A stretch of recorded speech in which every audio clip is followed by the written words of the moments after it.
Information that was collected pursuant to those search warrants that were limited Wrong. in fashion. Wrong. That's not what the court order says, and that's not under 6E. And you're talking, and I said that's 6E, and I said there was others, and I'm answering that. There are sealed court order documents. There are protective orders. From They are unsealed as part of discovery given to Ghislaine Maxwell. They are no. Gentleman yields back. The gentleman from New York is recognized. Mr. Goldman.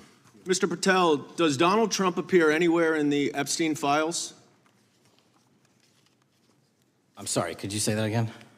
It's not a complicated question. Does Donald Trump appear anywhere in the Epstein files? I didn't say it was a complicated question. I just didn't hear you, so my apologies.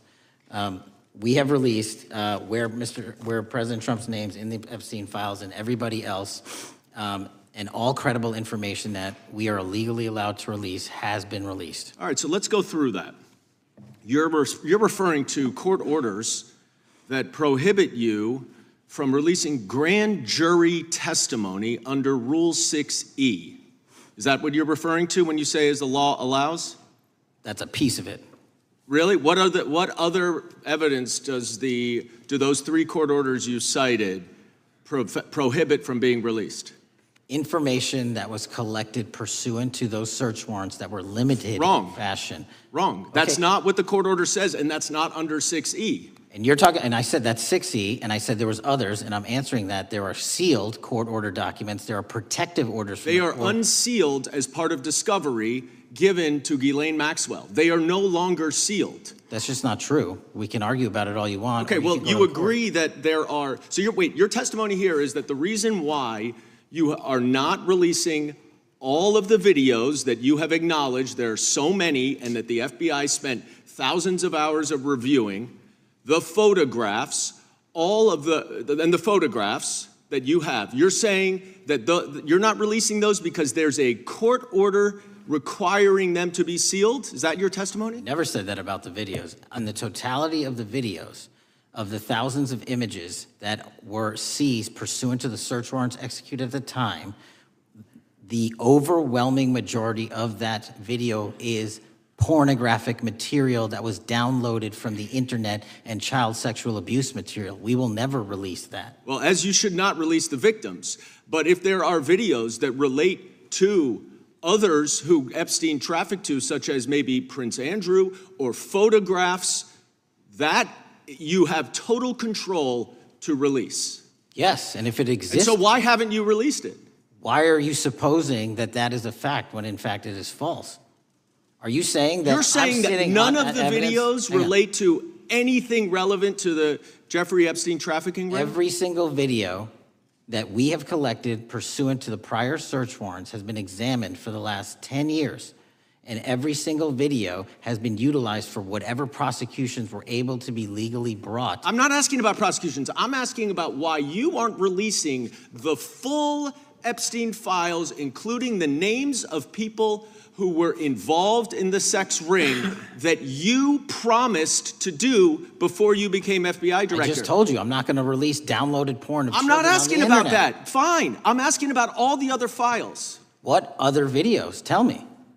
Tell me. That's what I'm asking. Tell me. You're saying there are no videos that would be relevant to anyone else involved in the Jeffrey Epstein sex ring. Pursuant to Mr. Acosta's collection of information based on the search warrants. That's all we have in our possession. And I'm asking you, that stuff. That's all we got. I'm not asking all you got. I'm asking you, in that stuff, there's nothing that's related to any other sex traffic, any other people engaged with Epstein in underage sex. That's correct. To my knowledge, no. Okay. Let's talk about the witness interviews. 302s of witness interviews.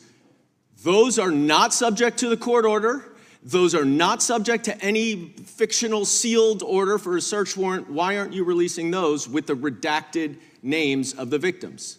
We are releasing as much as legally allowed. That's why we went back to the courts. How is that not legally allowed? Sir, do you know how court orders work? Do you know how protective orders Actually, work? Do you know how Mr. Patel, I was a real prosecutor for 10 years. I know exactly how. So I was a fake one?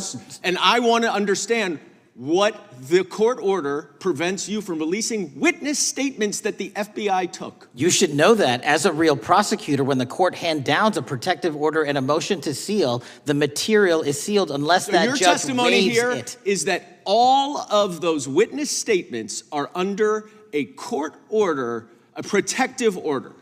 We are providing everything we can legally provide. No, that's not my question. Congress has sent My this question is, why are those witness statements that are not grand jury testimony, that if they were under a protective order are no longer under a protective order, why are they not being released? How are they not under a protective Why order? are you not going to the court like you did for the grand jury testimony to unseal those records? The DOJ did go to the court. No, not on those records. Why aren't you going? You just went on grand jury. Time of the gentleman has expired. You are hiding the Epstein files, Mr. Patel. Time of the gentleman has expired. You are part of the cover-up. Can I respond? Sure can. Any allegations that I'm a part of a cover-up to protect child sexual trafficking and victims of human trafficking and sexual crimes is patently and categorically false in the work of my So I hope you will talk to them when they have requested to speak with you. Because the victims have requested and you are not responding to them. Director, yes or no? What we just witnessed between Dan Goldman and Kash Patel wasn't a hearing. It was a political detonation. A confrontation where frustration boiled over, accusations flew in both directions, and the deepest wounds of the Epstein saga exploded back into public view. This was not polite oversight. This was a collision between a lawmaker demanding transparency and an FBI director fiercely defending the integrity of ongoing legal constraints, and absolutely refusing to be painted as part of any cover-up. And the intensity of this clash revealed something bigger than both men: America's unresolved desperation for the full truth about Epstein. Goldman came in sharp from the first question, not easing into the topic, not warming up, but cutting straight to the core. Does Donald Trump appear anywhere in the Epstein files? A question designed to land like a hammer, a question the public has asked for years. Patel answered that Trump's references were released along with everything legally permissible, but Goldman didn't accept broad strokes. He wanted precision. He wanted details. He wanted a yes or no trail through sealed documents, protective orders, search warrants, witness interviews, digital materials, and every piece the FBI had touched over the past decade. And when Patel tried to describe the limits imposed by law, Goldman immediately attacked the legal basis itself, saying Patel was mischaracterizing court orders, that he was hiding behind Rule 6E, that he was using legal language to obscure facts the public deserves to know. That's when Patel snapped back with a firmness we've rarely seen. He insisted there were sealed documents, protective orders, multi-layered legal barriers. He said the bulk of the videos were pornography and child sexual abuse material that would never be released, as they shouldn't. Goldman agreed on that point, but hammered what he called the real question. What about the videos and images connected to Epstein's trafficking network? The men, the accomplices, the powerful names the world suspects, but has never seen officially confirmed. Patel insisted those didn't exist, that everything they had was already examined, that every prosecutable piece had been used in prior cases. Goldman pushed harder. Are you saying there is nothing relevant to any other sex trafficking participants? Patel answered firm and unshaken. To my knowledge, no. That answer drew the entire hearing room into a deeper silence. Because if Patel is telling the full truth, then the world's expectations about hidden tapes, hidden names, hidden footage may be wrong. If he isn't, then the implications are volcanic. Then came the interview 302s, witness statements. Goldman argued these were not protected under grand jury secrecy, nor under the search warrant sealing orders. He accused Patel of withholding documents that victims, Congress, and the American people should see.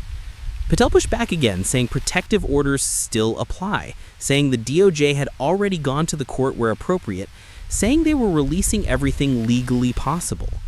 Goldman, visibly frustrated, insisted the FBI had not sought unsealing for the witness interviews, and demanded to know why. And it all led to the explosive accusation, "You are hiding the Epstein files. You are part of the cover-up." The room erupted, the clock expired, but Patel wasn't going to let that hang in the air. He demanded to respond. And his voice rose, not angry, but wounded, as he stated with force, any allegation that I am part of a cover-up to protect child sexual trafficking is patently and categorically false. He defended his agents, his teams, his mission, the work they've done for victims. He drew a line in the sand and said that accusation crossed it. This was no longer a policy fight, no longer a dispute about Rule 6E, no longer a debate about sealed files. It became personal, ethical, moral. Because the Epstein case is not just another investigation. It is a symbol of something dark, a symbol of power operating in the shadows, of victims ignored, of questions never answered, of names never revealed, of justice that never feels complete. And when the system says we cannot release, the public hears we will not release. When officials cite protective orders and sealing rules, the public hears excuses. When the documents remain hidden, the public assumes someone must be protected. That is the wound Goldman was tapping into, and it is a wound Patel was trying to defend the Bureau against.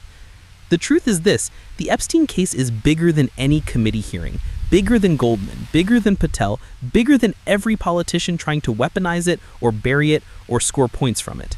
This is a story that has consumed the public because it represents everything people fear about elite protection. The belief that the powerful live by different rules and that their secrets are guarded more fiercely than victims' truths. This hearing didn't resolve that fear. It didn't bring clarity. It didn't close the chapter. If anything, it exposed how chaotic, how mistrusted, and how politically radioactive the Epstein files remain. Because when two officials scream over each other about court orders, sealed records, unsealed evidence, and buried interviews, the public doesn't walk away with confidence. They walk away with suspicion. Tonight's clash showed us something deeper than a political fight. It showed us a government still at war with itself over transparency. It showed us victims still waiting for answers. It showed us a public desperate for truth. And it showed us that until the full story is finally revealed, hearings like this will keep erupting, tempers will keep flaring, and accusations of cover-up will never go away.